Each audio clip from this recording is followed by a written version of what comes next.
Today I'm going to show you how to make this super simple automatic purl neckband. It's on my mind because I'm finishing up the book Terrific Tunics for publication, and you will need to understand this band to make this design, but it is of course useful for a great many designs. Here's how it goes.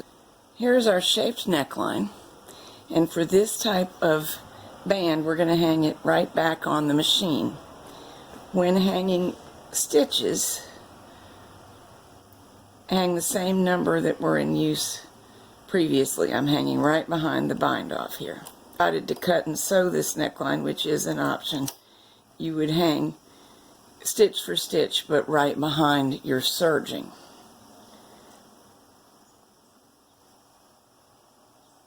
Oops, I got this one hung a little bit too low.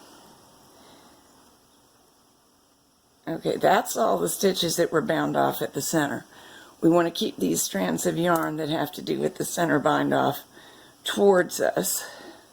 Later we will weave them in and slightly ease up the curved shaping of the neckline and the vertical sweep. I do it by feel. You will easily learn to do the same.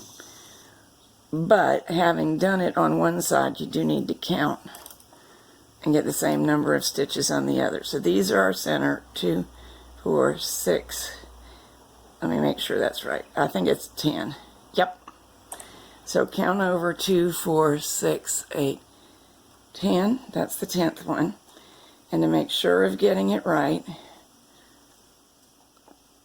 I'll hang my final stitch on needle 10 and ease by feel, getting them evenly hung between.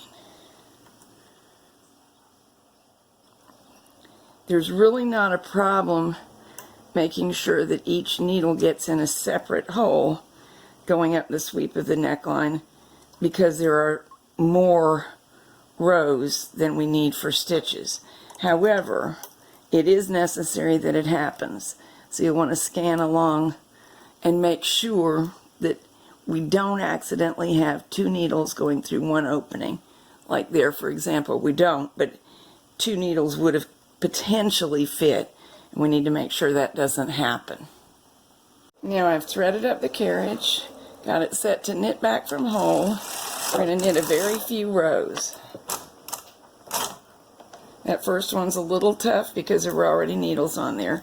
So I'm going to stop and double check and make sure everything knitted.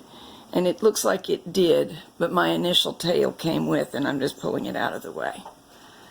Double checking once again that every stitch got its own opening. Okay, we'll continue. This does not take a lot of rows. So I think I'm going to try it with 4. 3, 4. And now we'll just bind off.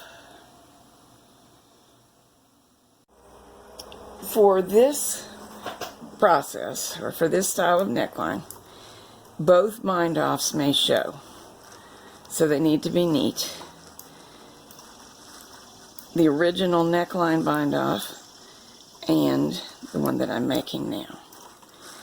Therefore, going around the gate pegs is ideal. I have whole videos on this if you need more help, but the fundamentals are hook to hook, pull back, grab a loop, pull through, and repeat.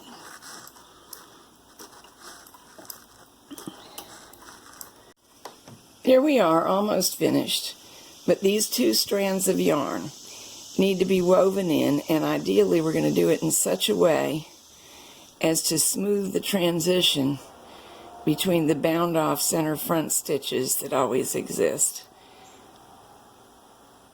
and the decreases up the neckline. Let's see how I did.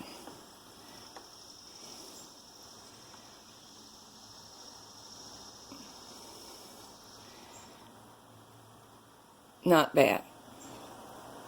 From here, my choice, I think, is going to be to hide it under the neckband.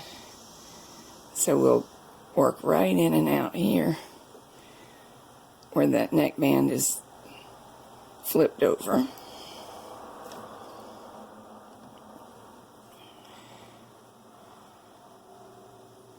Okay, not bad.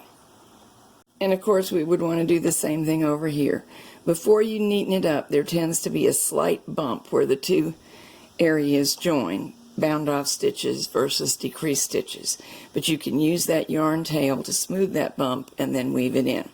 The band is really limited to usually a maximum of 4 rows, because any more than that and it will start to roll up.